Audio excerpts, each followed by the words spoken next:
Was Julius Caesar truly the threat to Rome, as history often portrays him? Or was he the Republic's last hope during a time of profound crisis? While Caesar's name is frequently associated with the fall of the Roman Republic, the story is far more nuanced. It wasn't simply a matter of Caesar seizing power for himself. The truth is, Rome was already on the brink of collapse, and Caesar may have been the only leader capable of offering a way forward. The Roman Senate, dominated by an aristocracy focused on preserving its own privileges, resisted change at every turn. When Caesar rose with popular support and pushed for reforms, the Senate didn't act to save democracy. They acted to save their own power. The conflict between Caesar and the Senate wasn't just a clash between a man and an institution. It was a battle for the survival of the Republic itself. To understand Caesar's rise and the political struggle that reshaped Roman history, we must first examine the role of the Roman Senate and the systemic decay that had set the stage for crisis. The Senate often portrayed itself as the guardian of Rome's democratic values. However, behind this image was a stark reality. The Republic had become an oligarchy, with power concentrated in the hands of a few wealthy aristocrats. While the Senate technically represented the state, its decisions overwhelmingly served the interests of the elite. The common people, the plebeians, were largely excluded from meaningful participation in government, and their grievances were ignored. Economic inequality was rampant in Rome. Veterans who had fought in Rome's wars returned home to find themselves landless, while ordinary citizens were crushed by debt. Despite these growing issues, the Senate refused to enact reforms that might redistribute land or wealth. Instead, they focused on maintaining their vast estates and financial dominance, leaving a majority of Romans disillusioned and desperate for change.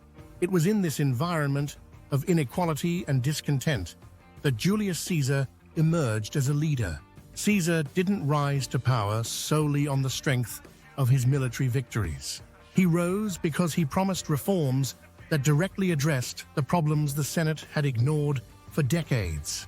His proposals, land redistribution for veterans, debt relief for citizens, and public works projects to create jobs, weren't just popular, they were critical for stabilizing Roman society. To the people, Caesar represented a chance for fairness and progress. His rise wasn't about personal ambition, it was about restoring balance to a broken system. Caesar's popularity grew because he offered solutions, not because he sought power for its own sake.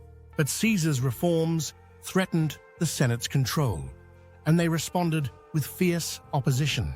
To the Senate, Caesar wasn't just a political rival, he was an existential threat. His proposed changes would have shifted power away from the aristocracy and toward the people, undermining the Senate's grip on Rome's future. The Senate's wealth was tied to its control over vast landholdings and finances, and they could not afford to let Caesar succeed. Rather than engage with Caesar's proposals, the Senate framed him as a tyrant and accused him of seeking kingship. They portrayed themselves as defenders of the Republic, but their true motives were far from noble. For years, the Senate had used the language of democracy to justify their actions, blocking reforms under the guise of protecting the Republic. In reality, their resistance to Caesar was about preserving their own privileges, not saving democracy.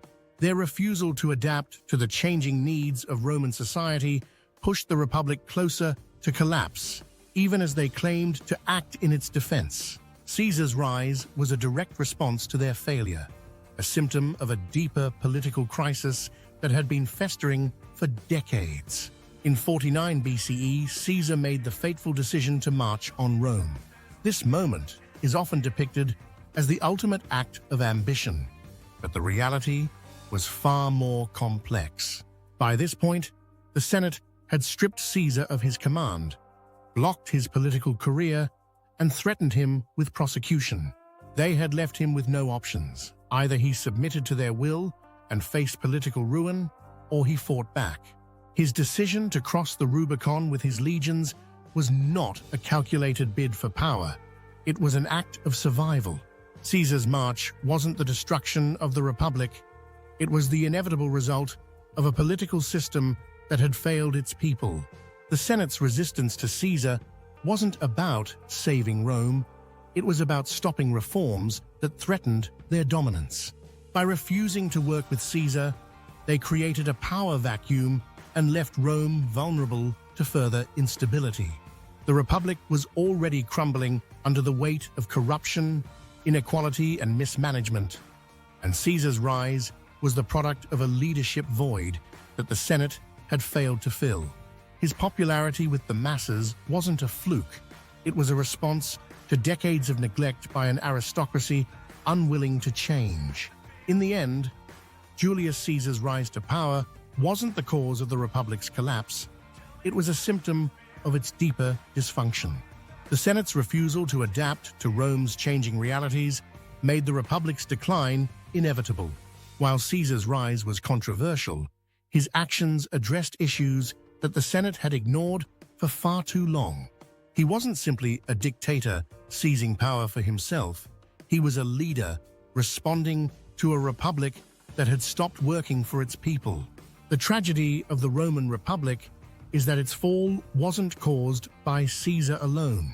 It was caused by a ruling class that prioritized its own wealth and status over the well-being of the state. Caesar's reforms, while radical, were necessary to address the inequalities that had fractured Roman society. The Senate's resistance to those reforms only hastened the Republic's collapse, paving the way for the Roman Empire.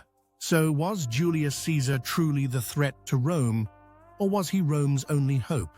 History often casts him as the villain, but perhaps it's time to reconsider. Caesar's actions weren't the product of unchecked ambition. They were the last attempt to save a republic that had already lost its way.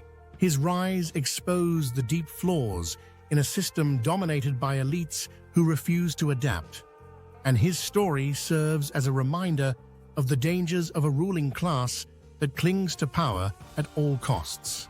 If you found this exploration of Julius Caesar and the fall of the Roman Republic insightful, be sure to like, share, and subscribe for more deep dives into history's most pivotal moments. Let's continue uncovering the stories that shaped our world.